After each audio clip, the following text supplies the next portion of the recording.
Eh bien, bonjour, bienvenue à tous.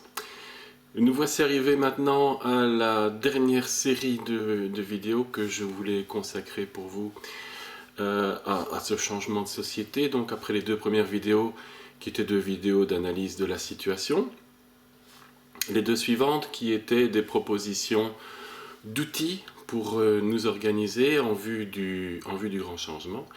Et maintenant, le changement lui-même. Qu'est-ce que nous allons faire?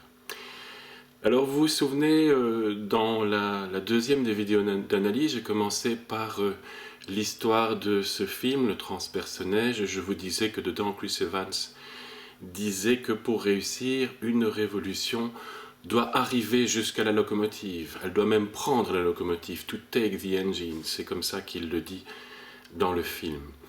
Et ce que je vais vous expliquer dans ces trois vidéos, c'est d'abord quelles sont les locomotives, parce qu'il y en a plusieurs, où il y a trois pistons la locomotive, ou on va dire comme on veut, et comment nous allons faire ça. En tout cas, ce sont des propositions. Alors, en fait, les trois locomotives sont d'une part la locomotive politique, en deuxième place la locomotive économique, et en troisième place la locomotive financière. Aujourd'hui, je vais me concentrer sur la locomotive politique. La Constitution belge, je pense la Constitution française aussi, précise, et c'est une de ses bases, un de ses fondements, que tous les pouvoirs émanent de la nation. La nation, c'est le peuple, c'est nous. Et donc, comme tous les pouvoirs émanent de nous, il est logique qu'à un moment où les gens qui l'exercent, en notre nom, sont en train, non pas de nous représenter, mais de représenter l'infime pourcentage le plus riche de la population, eh bien nous changeons les choses et que nous nous réapproprions ce pouvoir. Il me semble que, aussi bien en France qu'en Belgique, nous sommes à un moment intéressant pour faire ça. D'une part parce que, comme je l'ai expliqué plusieurs fois, les classes dominantes pour l'instant ont plutôt peur de nous, ils sont mal à l'aise, ils craignent le déconfinement, que tous leurs services de renseignement intérieur leur ont annoncé pénible sur le plan social. Et donc ils sont prêts, ils ont déjà négocié avec leurs patrons, avec les ultra-riches, un certain nombre de sorties qui leur permettraient de calmer le jeu. Et par ailleurs, aussi bien en France qu'en Belgique, nous sommes à un moment qui est un moment un peu de, de flottement par rapport à des élections, et un moment dans lequel, quelque part, les élus ont quelque chose à se faire pardonner. Dans le cas de la Belgique, ça va faire 1 an maintenant que nous avons voté, et sur le plan fédéral, aucun gouvernement démocratique n'a pu être mis en place. Je vous rappelle que celui qui est là maintenant est un gouvernement qui n'a rien de démocratique, qui est un gouvernement minoritaire. Et en France, bon, le scandale du premier tour des municipales va faire que le gouvernement Philippe ou son remplaçant devra faire attention aux gens cette fois-ci et devra être à l'écoute de leurs revendications.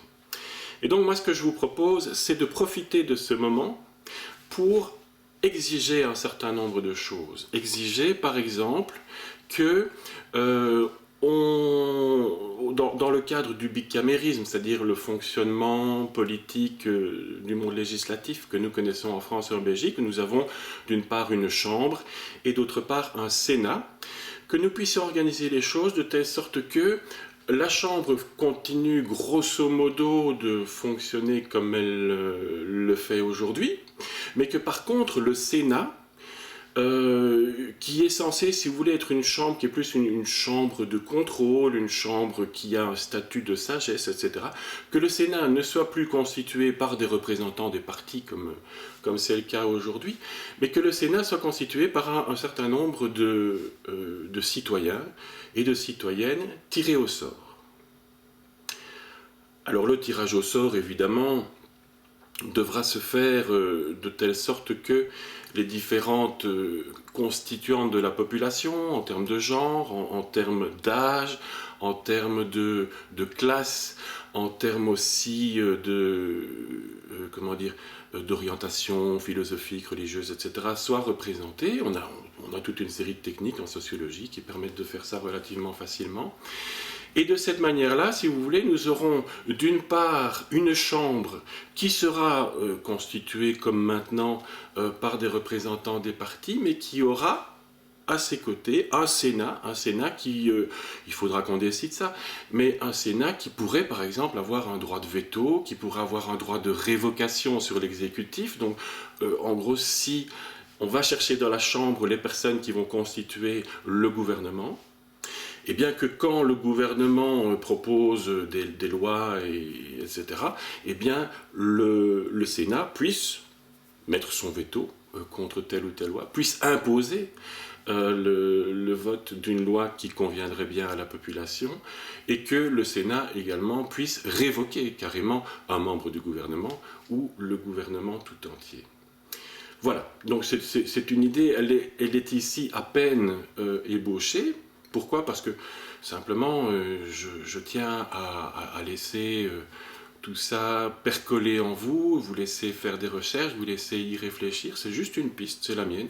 Voilà, pour récupérer le pouvoir politique, nous pourrions profiter des élections qui vont venir pour imposer à la classe politique un bicamérisme très différent de celui qu'on connaît, dans lequel on aurait une chambre des représentants qui serait toujours constituée par des représentants des différents partis politiques et donc des représentants des classes ultra riches, mais que nous aurions pour contrôler cet organe-là, un Sénat qui, lui, serait constitué de citoyens tirés au sort.